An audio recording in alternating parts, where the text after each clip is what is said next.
Sa gitna ng mainit na usapin tungkol sa mga armas at tensyon sa Middle East, may isang mas malaking krisis na unti-unting pumapatay sa normal na daloy ng buhay sa bansang Iran. Ito ay hindi lamang isang babala dahil ito na ang realidad na kinakaharap ng milyon-milyong tao doon sa kasalukuyan. Habang ang buong mundo ay nakatingin sa kanilang mga drone at missiles, ang mga gripo sa loob ng kanilang mga tahanan ay hangin na lang ang inilalabas at ang kanilang mga dam ay halos putik na lang ang natitira. Ang masakit pa rito, ang krisis na ito ay hindi lang dulot ng kalikasan, kundi resulta rin ng maraming taon na maling pamamahala at mga desisyon na hindi pinag-isipan ng kanilang gobyerno. Paano nga ba haharap sa isang malaking laban ang isang bansa kung ang sarili nilang mga mamamayan at mga sundalo ay wala ng mainom na tubig?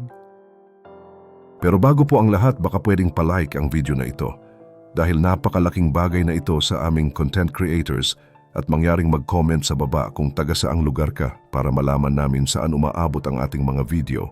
Maraming salamat po. Sa mga lungsod gaya ng Tehran, Kerman at Mashhad, hindi na mga bala ang hinahanap ng mga tao kundi paraan para mabuhay sa araw-araw.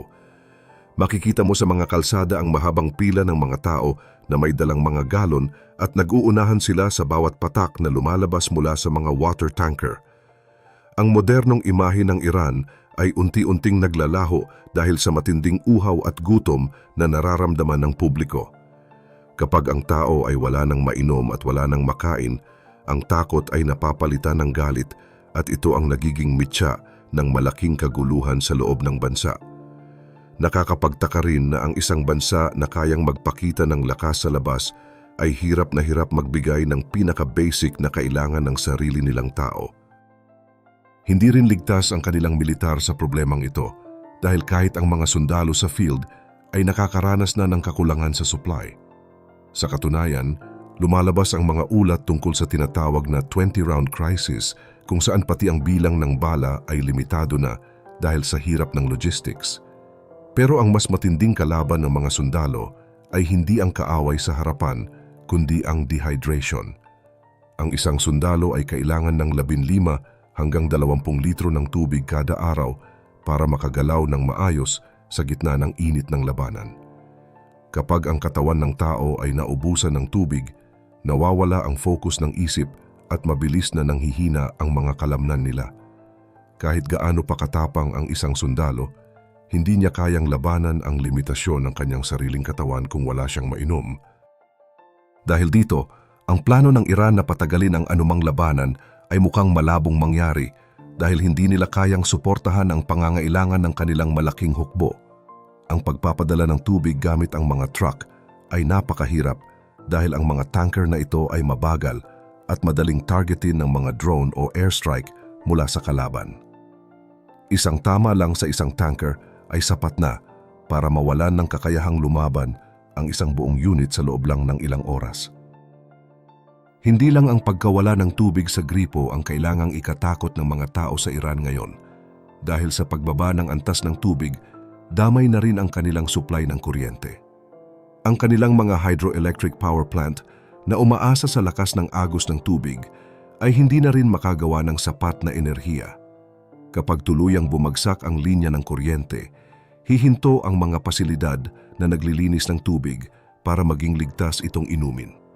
Ibig sabihin, kahit may matira pang tubig sa kanilang mga dam, magiging maputik at marumi na ito kaya hindi na rin mapapakinabangan ng ordinaryong mamamayan. Ang unang tatamaan nito ay hindi ang mga sundalo kundi ang mga pamilyang nakatira sa loob ng mga lungsod. Dito na magsisimula ang malaking gulo dahil ang uhaw na publiko ay madaling magpanik at magreklamo laban sa gobyerno.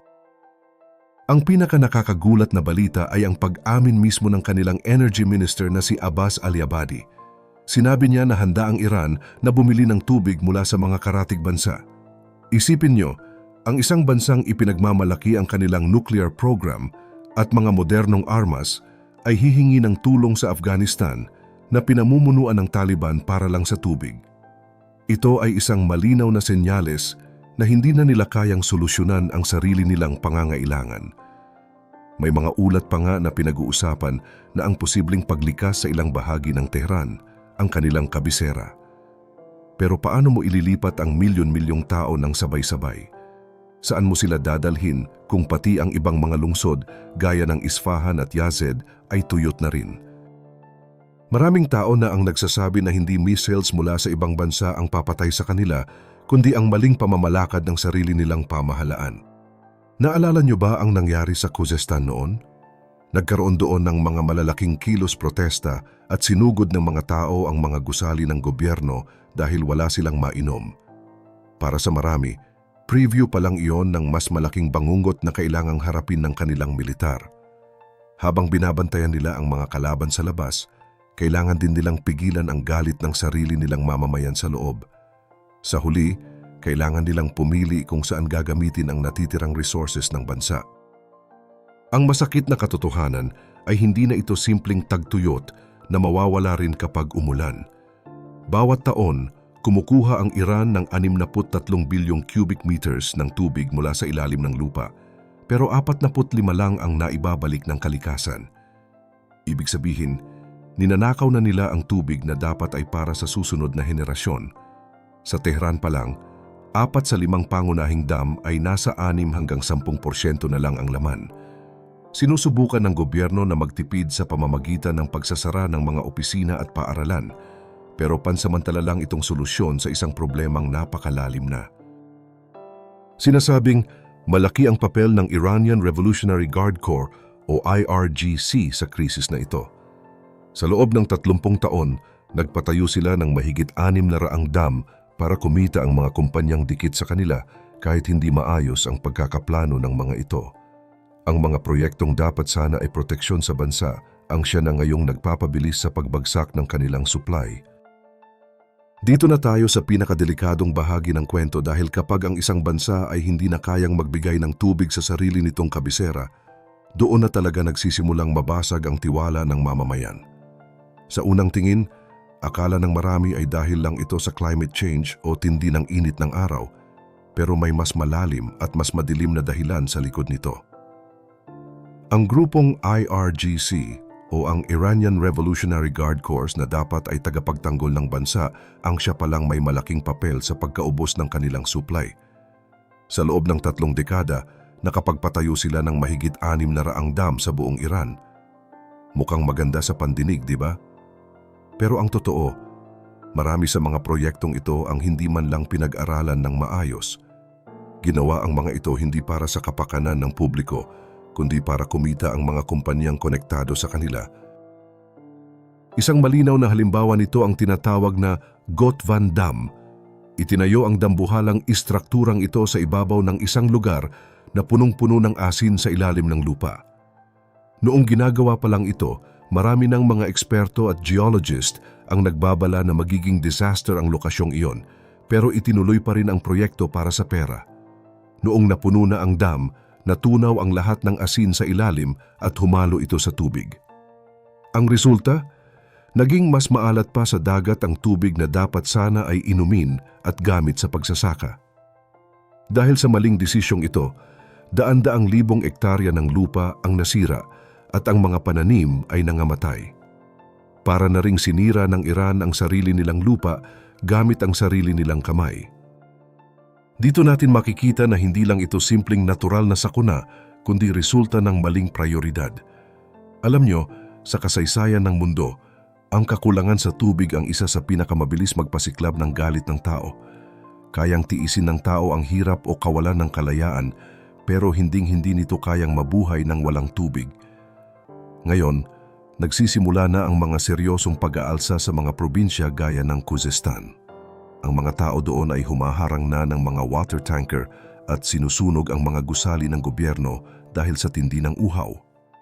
Hindi na ito simpleng protesta lang kundi senyales na ng isang malaking pagsabog na hindi kayang pigilan ng anumang baril o dahas.